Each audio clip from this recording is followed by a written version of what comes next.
Welcome, everybody. So tonight I have the honor to introduce Eyrkah and Roberto, but I think it's going to be a little bit of maybe a different kind of talk instead of just two people talking. One, I see some paint and a teapot and things that they might start to do, but I also think they're going to hopefully cherish us with stories of where they came from, how they got to where they are, what else they want to go to, where they want to be. And I'm hoping that we leave inspired to keep pushing culture more forward. On top of that, I think we have to thank Design Miami for making this happen and for them to bring everybody here. And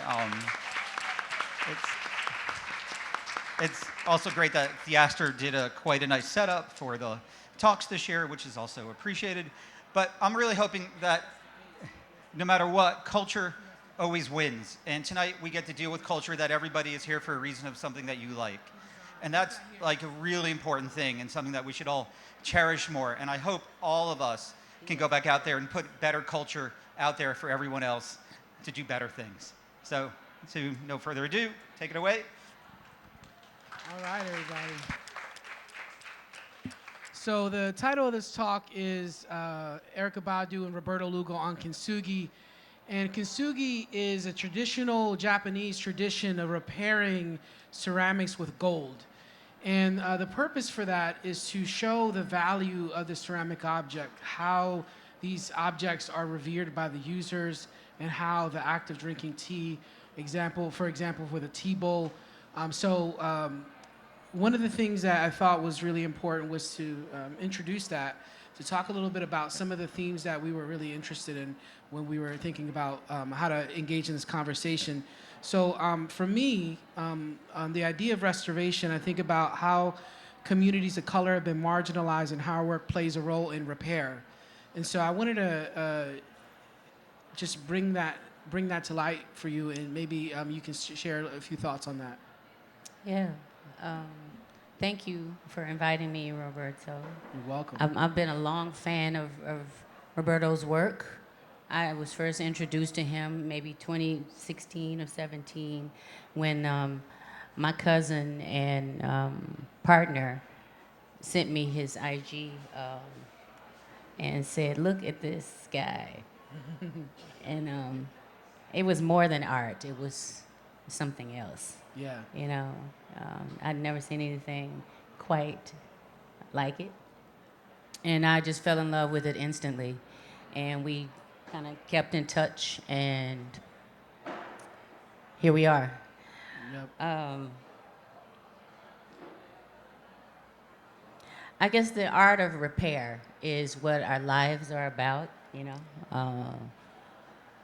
breaking and putting back together, and breaking and putting back together in every area of life that we have. All four bodies, the physical body breaks down and the cells regenerate. That's a repair. The emotional body breaks down through experiences that crack us and tear us apart, and then we are responsible to put those things back together.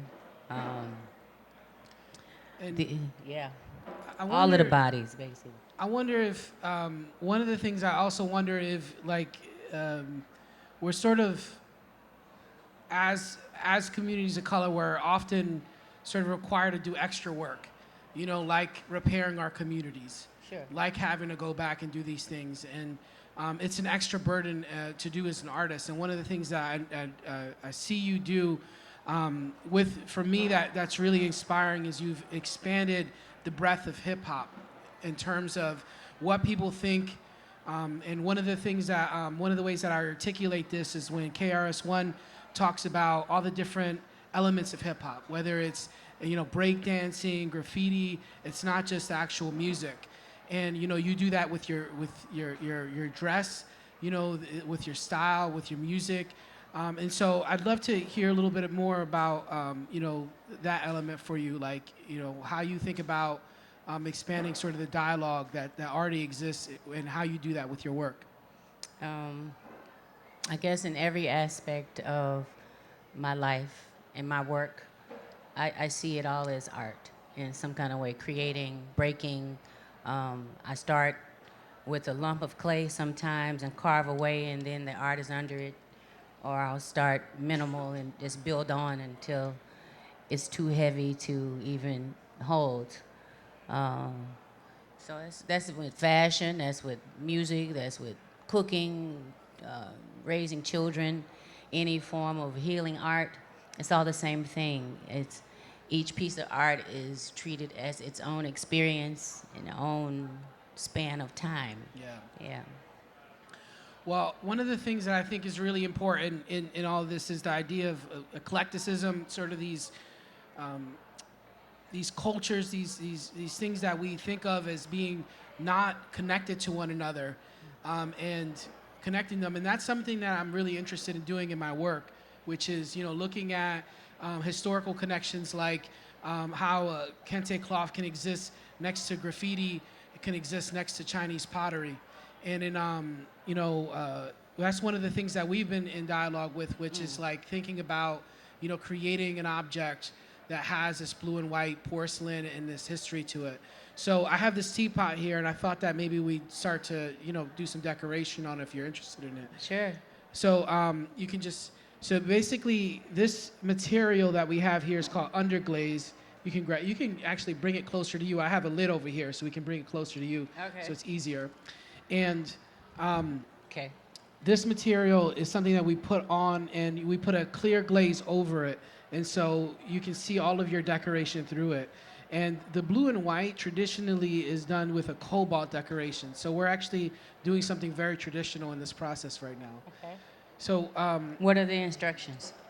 you just dip your brush and just paint whatever you want to paint. That's all you got to do. Just dip and go. Use This any is- color, do whatever we want. You can use whatever color you want. Yeah, absolutely. You just gave me two, so I just gave you two. Design Miami's I on can a make it budget. work. I'm just kidding. Just a joke. I see you over there, Ginger. I'm just joking. No, but so one of the things that I kind of really was interested in, because you're also in many ways an entrepreneur, and one of the things that I think is really interesting is through art I've also found myself in a culture of I can't put it any other way, but a lot of mostly white people, and the conversation there is so different than the conversation in the community like the one I grew up in, where like hustling, working hard is really celebrated. And in a lot of the places that I found myself in, people like talk about the importance of rest. And sometimes I think that's important too, but I also think the idea of like working really hard is inherent in us. And obviously it's really inherent in you and how prolific you are. So can you talk a little bit about that idea of like work ethic and how you do all the things that you do? my work ethic, I'm very, very lazy, I think. Um, Doesn't look like it it, from it afar. doesn't. It really doesn't. I make it look good. So how does that work? Do you think social media like lies to us in some ways in terms of like how hard other people are working, or do you think I don't know. I mean, I really don't think about it, yeah, in that kind of way. I see social media as a form of social evolution where we get to, meet other artists and create with them people that we probably would have never crossed in lifetimes had it not been for this form of communication. So I kind of see it like that. And I think what people bring to social media, whatever they are, whatever they have, and there's so many different types of people. There are types of people who are purely artists. To me, there are three types of artists. There are artists who bleed, sweat, and hurt and cut and feel for what we do because we have to. Then the second type would be what you were talking about, the people who emulate pain. And then the third type are pretty much the kind that are maybe put together, who have a potential of talent, but need a muse of some sort, you know. So Well, that's one of the things that I wanted to ask you about. One of the ways that you initially responded to my work was that you saw pain in it. yeah, And I think that that was really compelling to me because there is a lot of that, but I think how it looks to a lot of people, maybe to the somebody who hasn't had similar experiences, is it looks like a just simply a celebration, but it's kind of both, a celebration, and it's also documenting a history that's not so easy. yeah. I see. I guess I see art like Thanksgiving dinner. It's like you can taste somebody's macaroni and cheese, and you can tell if they ain't had enough pain in their life, you know. You have to have that thing. There has to be a reason for the art, for the story. There has to be something that is driving it, because it's a creative process and it comes from a collective, it comes from all of us. And I can, I can feel it. And I don't care what the artist is painting about or talking about or writing about or what they're photographing. If I don't believe them, then it doesn't really um, touch me. But if I believe it, if I believe this is the real story, it doesn't matter what it's about. It's something that can grow us all in some kind of way. Yeah, Yeah. absolutely. So one of the things I wanted to ask you about, I don't know, I really only know art, so I don't know if you know this about my story, but I never took an art class growing up, and I took an art class the first time in college, Wow. because I just wanted to go to school and do something with my life. I saw so many of the people around me that I grew up with going to jail. A lot of them, were killed, and so I wanted to do something. So I moved away. I saw myself, and I decided to take an art class because I used to do graffiti growing up. Yeah. And so, one of the things that we talk about is the idea of research and, how we get an ideas and how we get inspiration and where those things come from. And, how do you, though you've achieved so much, how do you continue to like find inspiration in the world? I don't know. I think I'm just an inspired soul. I mean, everything inspires me. Fred Flintstone, uh, Fred Flintstone. just everything. Just watching animation and anime, or uh, my daughter practiced for cheerleading. I mean, just there's some kind of inspiration in all of that. Yeah. Yeah. What about you? Where do you find it? I think what you were saying earlier about realness, like I really like when somebody's not afraid to just be their complete self, regardless of how flawed they are.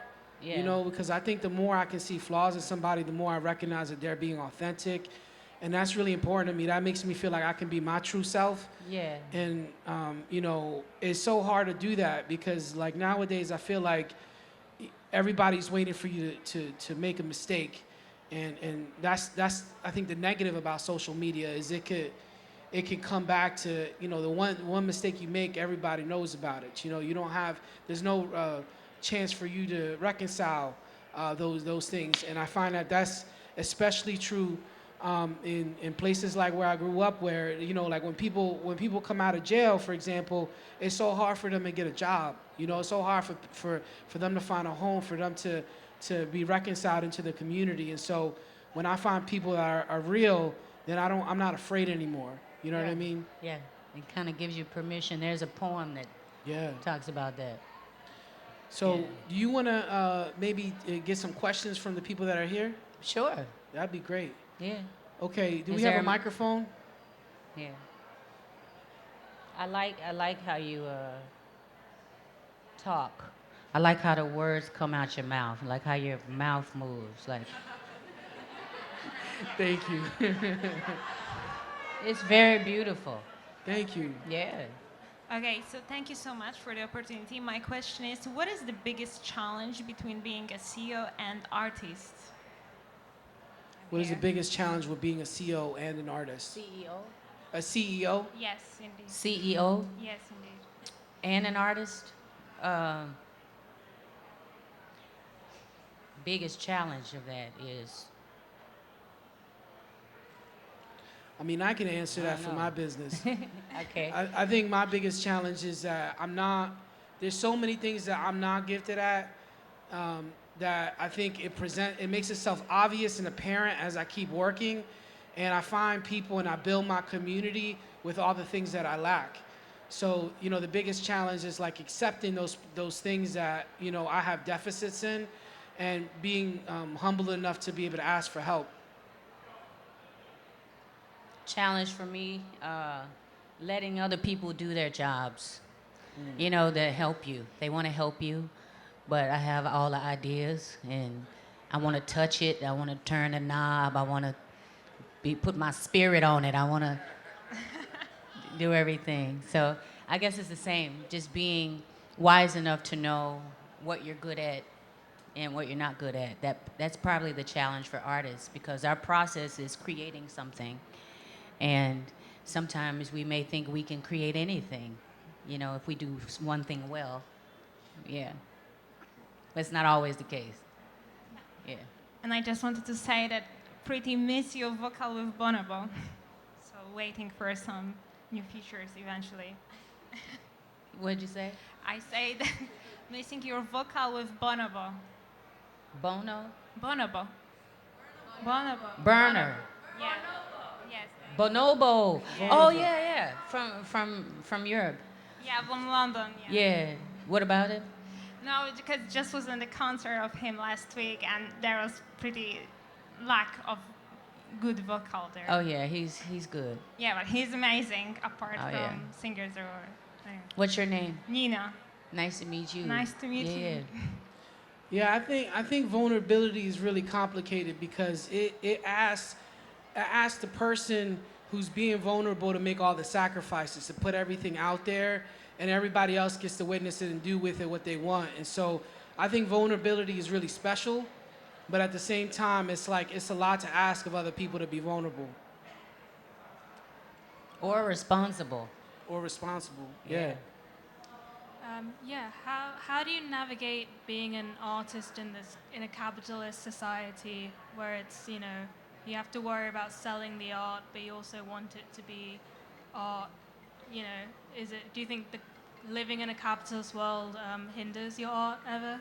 Either of you? How do you reconcile being an artist and having to sell your work and Just in a surviving in a capitalist capitalist society? world, yeah. I don't know. I mean, personally, for me, I don't feel like I'm in a place where I have a privilege yet, where I have a choice. You know what I mean? Like, I can't change the world. The only thing I can do is affect positive change in the ways that are within my control. And so, I sell my artwork so that I can eat and so that I can support other people so that they can eat. And for other people, it looks capitalist, maybe because I'm selling artwork, but all that does is give somebody else groceries and does it in the name of art, which is really special because so many people like me never get an opportunity to go to college for art, never get a chance to pursue anything art related because we're told that we got to be the person that serves other people. We can only be the nurses, we can only be the servers at a restaurant, we can only be the cooks.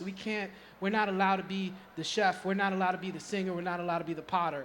And so for me, I have no problem with it because, I'm not in a position where, I inherited a world where, I had another choice, so I can't reconcile everything in the world. The only thing I can do is make positive change that's within my control. I found that, yeah. Yeah. I dig that. And I found that as an artist, once you become an artist in the industry, you kind of belong to the people and to the industry, And during COVID, we really learned how to become entrepreneurs and support ourselves in the music world because all of our concerts were canceled on March 13, 2020 for the rest of the year until further notice. And for a lot of us, if it's our living, we had to get on the ground and start creating and figuring out how to do that, how to continue to feed the ecosystem that helps us be who we are as artists. The lighting guy, the sound guy, the costume lady, the makeup people, everybody was out of a job. And I had to try to figure out how am I gonna continue to do this. So I learned how to code and created a live stream company and began to sell shows for $1 online. And I'm thinking, oh, I'm gonna make $1 million. I got it's the best shit that could ever, you know. But that's not the way it works. First of all, the paywall company takes 50 cents from each person, and then there's 30 cents charged for this, and by the time you're done, you don't have shit. But what I did learn that was valuable, is people really don't want to pay the artist directly. You know, because they were asking questions like, well, why are you charging $1? Why, what you gonna do with the dollar? I'm gonna spend it. And there's nothing wrong with paying an artist directly in their hand. There's just all these middle people and, you know, the people that kind of dictate to you what you can and cannot do. Well, that was the time in life for artists, specifically musicians, where we had our own platform. They tried to make the shit as hard as possible to happen. And then they took the format and created it on the companies and the music labels. They didn't want us to do that or be able to do that, to touch our fans directly. But yeah, that was a big learning curve as an entrepreneur. You know, I have to convince my fans and other people to pay me directly, you know, because they don't trust what I'm gonna do with the dollar. Mm-hmm. Yeah. So it's a weird thing. Yeah. That's the actual problem with capitalism, I think. Oh, there's a question. Where's the microphone? Over here. Hi, for both of you, is there any medium of art that you've tried that you weren't successful in and you gave up? You? Yes. I think that failure is incredibly important. I mean, you know, one of the things I think is that, you know, we inherently, as black and brown people, have a sense of humility because of the world we inherit. You know, it automatically knocks you down. You have to work twice as hard to be able to get to the same place as everybody else. Those are just facts. And so, for me, you know, I already have this sense of doubt when I go into things. And I do tend to fail a lot. Like, for example, you know, when I try to sculpt something and it doesn't come out the way that I had in my head. But there's this idea that a teacher of mine taught me, and my students are tired of me saying this, but it's something that I live by. And it's a quote by Elizabeth King, and she says, "Process saves us from the poverty of our own intentions." And for me, that's been really life-giving, because it's like if I go into an idea and I just do what it was in my head, I didn't learn anything, right? But if I let all the mistakes happen and I learn from those things and I let them make my work better and I can see the thing that's in front of me, I can hear it, then all of a sudden I'm making better work because I'm like letting those things affect me, you know, and I'm letting inspiration come in. So I don't know what the work is going to look like in the end. I just know what the next step is. I don't know how to twerk.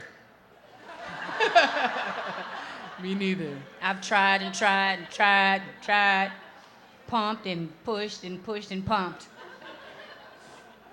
Just don't happen for me, so I don't know if I'm gonna give up, but I'll let y'all know.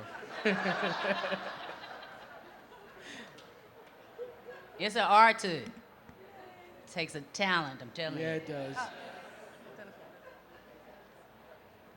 Hello. My name is Gabby. When I grew up, you really taught me lessons about womanhood, and about owning my own power. It was so powerful. Lessons that no one has taught me, and you gave me so much growing up.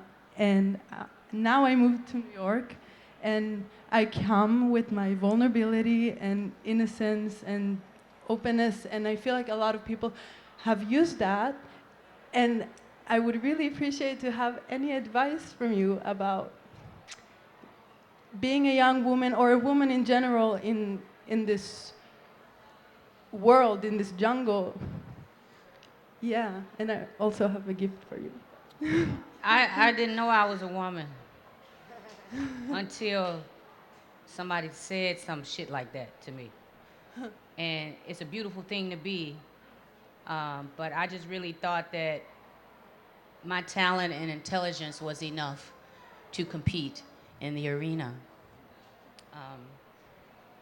But sometimes it's not, you know, because there is a club.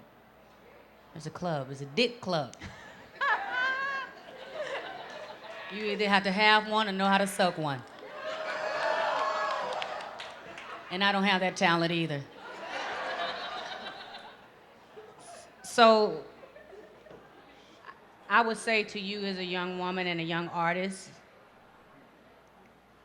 no matter whether you're a man or a woman, you have to believe in what you're doing with all of yourself. From the start, you have to believe it really hard and know it and write it down, and spelling is a spell. It'll meet you halfway. You have to believe it. You know, and everything starts with what they call esteem, you know. And it only can come from you, self-esteem, you know, and don't stop. It'll come to you. Just write it down, whatever it is you want, and you'll find that none of the rules will apply to you. Thank you so much. That's great.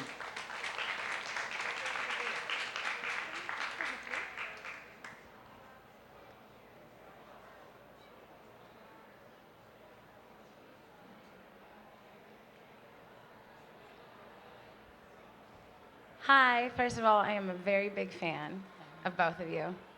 Thank you. My question is, I guess, kind of two-parted. I don't trust artists very much anymore with social media, television, being canceled, the fear of being canceled. I don't know, especially musicians, whose personality is what they're portraying. But I've been listening to you since I was a child, and I've always trusted you. And I guess my question is, how do you maintain trust with your fans and your audience? How have you been so real? Are you being real? I believe you. You know, and how have you No. stayed that way? Okay. Why I ask?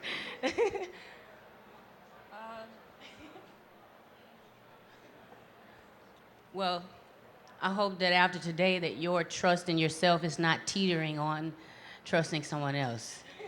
No way. Yeah, and you got us all under a microscope. What do you do for a living? I am a flight attendant. Okay. I don't have anything slick to say back to that. I am a very good judge of character. Very good judge of character. Yeah, I don't know. You can feel it. Like you said, it's your own personal metronome or compass. You can feel it when people aren't being genuine or doing some art for commercial appeal or just to sell. Because the music business, both of those things are going to be happening simultaneously. Any art business, you're doing it as a creative thing, and you're also needing to make a living because it's the talent you've been blessed with in order to maintain your lifestyle. So there's going to be a certain amount of both, and if you've noticed it, then you're correct. You know, there is a certain amount of acting and creating and calculating that goes into marketing and promoting your pieces of art. Some pieces don't need it though. You know, I've noticed. Baduism. Thank you. I've noticed that some pieces don't need that, you know. But it's just all in what you feel, you know. Some of that stuff feels good, even though it's being marketed to us and, you know, poured down our throat. Feels good. So I don't know how to answer that. I mean, I don't. But am I being real right now? Is this real? I mean, I don't know. It sounded to me like you're a really good judge of character. And for me, I also have a hard time trusting, but I think that comes from more from just being disappointed a lot, right? But also, one of the things that I do is like, I think to myself that I only judge people how I would want them to judge me. You know what I'm saying? And so like, I'm very, I don't know what persona people think I have out there. I try to be as real as I can, but I'm as flawed as everybody else, you know? And so I try to give people as much grace as possible when I live in this world, because, you know, I know from all the people that I grew up around and how many mistakes everybody made and how the world treated them and saw them, that, you know, all they needed was a second chance. You know what I'm saying? And so like, I keep people at a distance, but at the same time, I give them grace. Yeah, I think that's really important. That's something my mama taught me. I love this digital world we live in, but I miss the old days, the olden days where you just had an album cover and you based everything on this white pantsuit the person had on. I miss that, you know, where people are not tearing your art apart and throwing the whole human being away when they do something that is morally not acceptable or say something that is better, you know, when you're loving the art. And nowadays, we are even afraid to love our favorite artists or the music that we enjoy because we don't want to say anything positive because of groupthink, you know, or, yeah, groupthink. There's a term coined by Irving Janis in 1972. He was a philosopher who did a study on groups of people and noticed that certain members in the group were afraid to go outside of the people's social understanding because they feared being assassinated or talked down on or alienated or worse. Is there something worse than that? But yeah, it's all so scary now. You know, you can't even tell a joke without committing a crime. You know, or have an opinion about something without committing a crime. So I'm a fan of the 70s. This is when I was born. And what I saw was creativity and imagination because we had so much room to grow and imagine in that time, you know. So I think we've gotten really lazy as artists and humans. We don't have to really create anything. Everything is laid out for us, even our opinions and fears. So, yeah.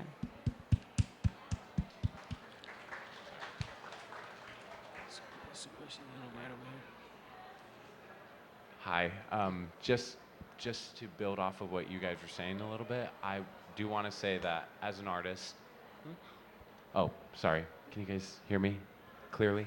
Yes. Sorry. I'll try to be brief. But based off of what you were saying, a lot of that resonated to where how I personally feel and what I'm going through as an artist. I'm finding myself in a position that I feel as if I have something to offer and I have a clear vision, but it's also been swayed by the demands of the time, the opinions of others and such. I understand my own opinion, my own beliefs to be paramount before anything else, and yet I still find a certain level of blockage. Before we came here, I was looking at your murals, actually, down a little bit closer to Ocean Drive, and I was seeing the patterns and the decisions you made to paint things in a certain manner, and I was looking at that in inspiration and in awe. I was like, this is somebody that I would want to learn more about. And sitting here is my first time I actually got to just to hear from you and see your mindset and such, and I was like, this person is very much a humble, grounded person. This is someone that I feel like I can have a conversation with in a cafe. This is not anyone different from me, even though I'm sitting here in this seat. Now, this is someone, with everyone else here, there's something to learn from there. So being as young as I am, because I mean, I'm not young, but I'm young. So I'm learning, and I want to pursue my art, which is fine art. It's very similar. I would like to know, my question to you is, how would you best recommend to go forward with direction and self-belief in a way that is most authentic to you, given this time, not even this time, given all the reasons that you might tell yourself otherwise?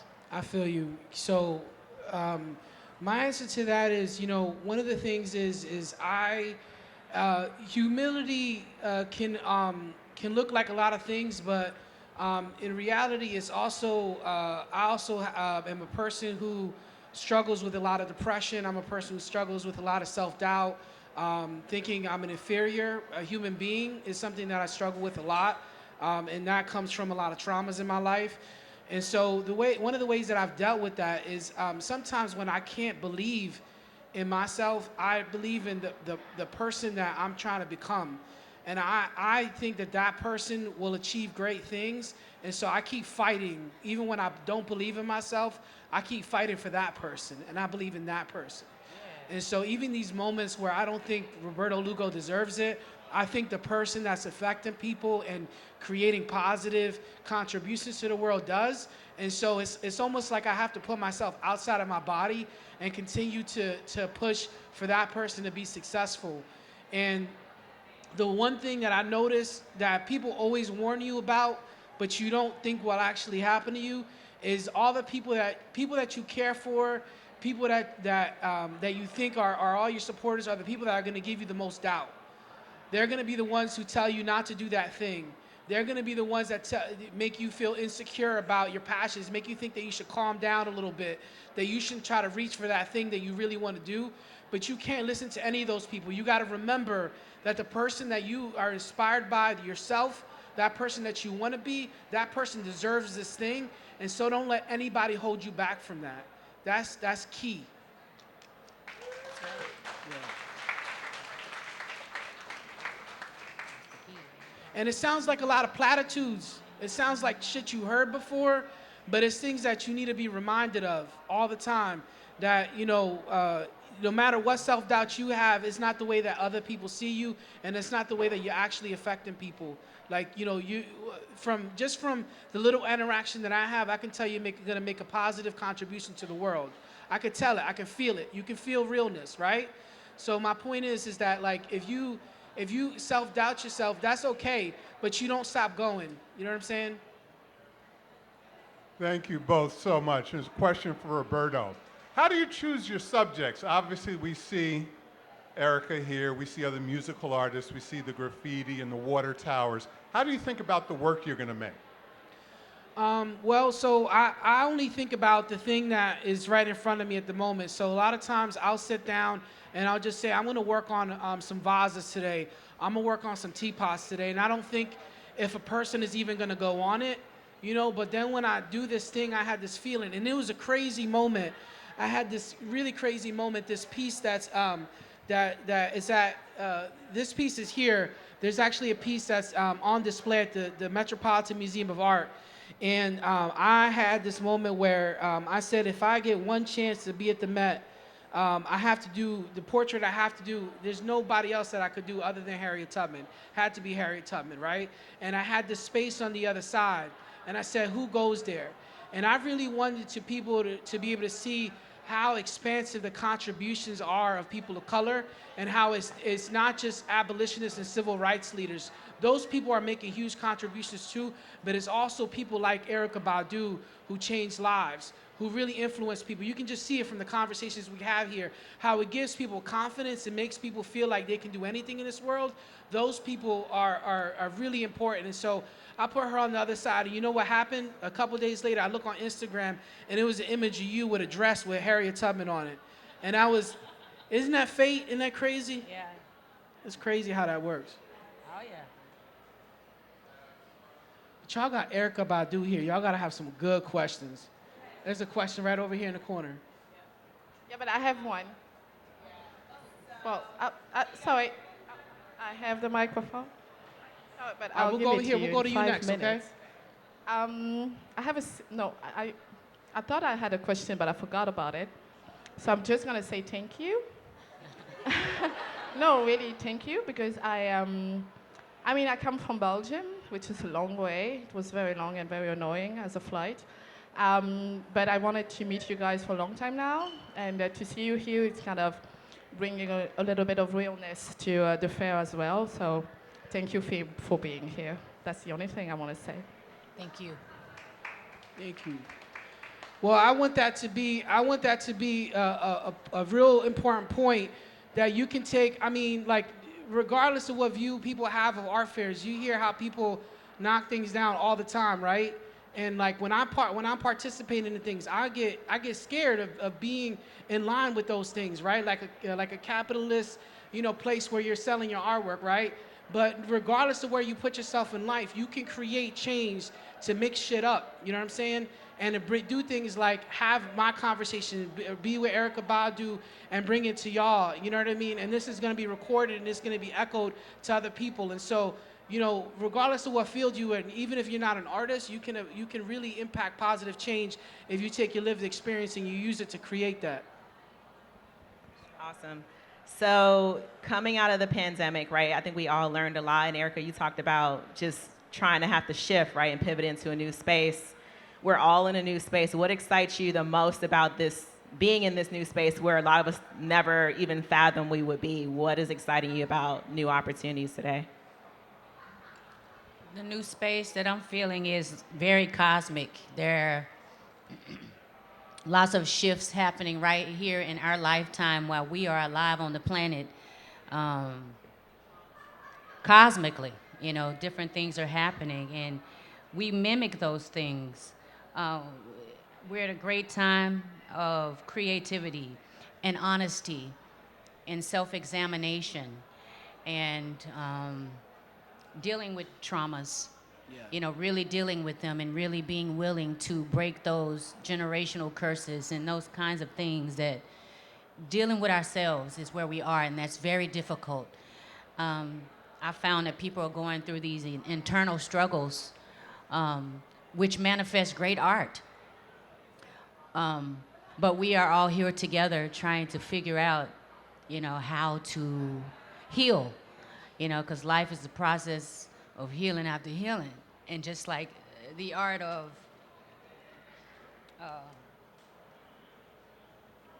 Kintsugi, just like the art of Kintsugi is kind of like so many breaks. Almost every season we have something that breaks that we have to put back together, and sometimes we don't have an opportunity to put it back together, so we just kind of put it away. But we always have to go back to those things. And I hear people telling their children and people, oh, it's okay to make a mistake, it's all right, you can go back to it. No, we don't do that. You get it right the first time. Get it right the first time, and you won't have to do it again. Don't push it away, and I think that's where we are as people. We're not interested in pushing anything away anymore. It melts into every area of our life, Yeah. I think it also goes in cycles. One of the things that I witness is I have these moments where in my life where, whatever success that I have reached, things that I never thought that I would attain, are been the moments where I've been the most depressed. And the moments where I'm most creative, when I don't have anything, when my back's against the wall, those are the moments that I look back and cherish the most. So, when people talk about a beautiful struggle, when people talk about how you were happier when you were poor, there's a reason for that. And the reason is because you realize that whatever idea you had of success is not actually important at all. You know what I mean? The idea of success is something that you develop as you keep going, and you realize that the success that you thought was important is poor and unimportant. To me, success today is just being able to have time with my sons, to make them proud, to bring my parents to here, you know what I mean? To do those things. Those things are so important. And I thought it was about, getting my name out there. And it's now that my name's out there, I was like, man, I kind of wish I could take that back, And so the point is You go through seasons, and so if you ever have that season where you feel broken, just keep going, because you're gonna wind up getting to that place where you feel good again. You know what I'm saying? So I actually have a gift for you. I don't want to drop your hat, so I'm gonna hold it for a second here. So I love all the hats that you wear. So I made this ceramic hat here.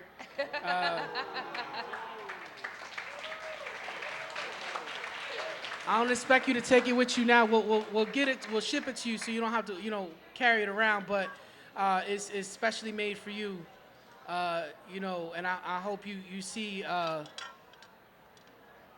special you are through the work that we make. Thank you. So do we?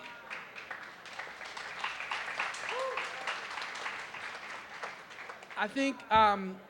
So the other thing is the fair closes in about 16 minutes. So I want to make sure that we have time for maybe one last question if we have one.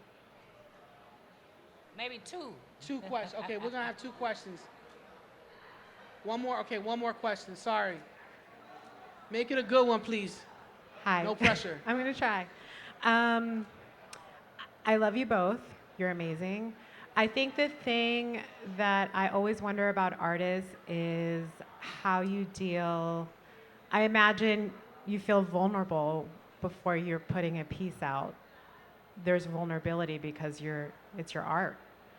How do you I think you talked a little bit about that, but how do you deal with that? Do you feel fear? Do you feel, how do you deal with the, what's the word? I can't remember, but, Putting it out there. what is, what's that process like for you? You want to go on that? Being vulnerable about putting out work. I don't know. I think this is my only therapy. So I go with it. I go with whatever feelings I'm having about it. And when I finally let it go, I know it doesn't belong to me anymore. It belongs to the world. And yeah, so it's always scary. And I'm afraid, but you just have to kind of do it brave, maybe. And just go ahead and put it out, see what happens. A whole new world opens up when you let something go. I also think that everything that you've been inspired by in your life, anytime somebody put that out, they were scared. Regardless of what they told you, they were like, when you know how scared I was before this talk. Waiting up here, y'all saw me. I was, I had fear in me, but I knew it was necessary, right? And I knew that the moments in my life where I've gone on and talked and I've been inspired, that person was probably, it makes you pay attention when you're scared, right? When you're worried about, failing, it makes you put in that extra effort. It makes you do something you never imagined you could. Yeah. So everyone, I just want to thank y'all so much for showing up for art, for showing up for us today. I really appreciate it. Do you have any final words for everybody? I guess it's time for us to do the work, in every area of our life. For me anyway, and I think I reflect, everyone. It's just really time to actually do the work. The art you wanted to do, the music you wanted to do, the whatever work it is, it's time to actually put in the work and do it. And I'm really excited for everybody. I used to think what I was dealing with was anxiety and fear a lot, but it's just being excited, and then looking at it a different way. I'm just excited. And there doesn't seem like enough time in a day to do all the creative things I want to do. I pray that you feel that excitement and share it with the world. Thank you, Robert, for inviting me. Thank you, everybody.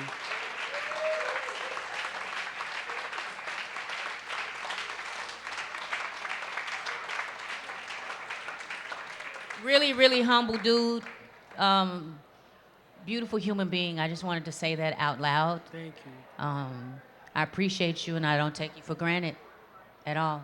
Thank Oh, we're doing a project together. Yes. Yeah, I'm doing a collab with this company called Cookies. Is anybody familiar with that? We're putting out a strand of weed called That Badu. And I decided that I wanted to put it out on Mother's Day because there's not a lot of things that cater to the female organs and hormones and emotions. And I wanted to create a strain that really directly spoke to that so that we could start to be included in the cannabinoid conversation because it's very important.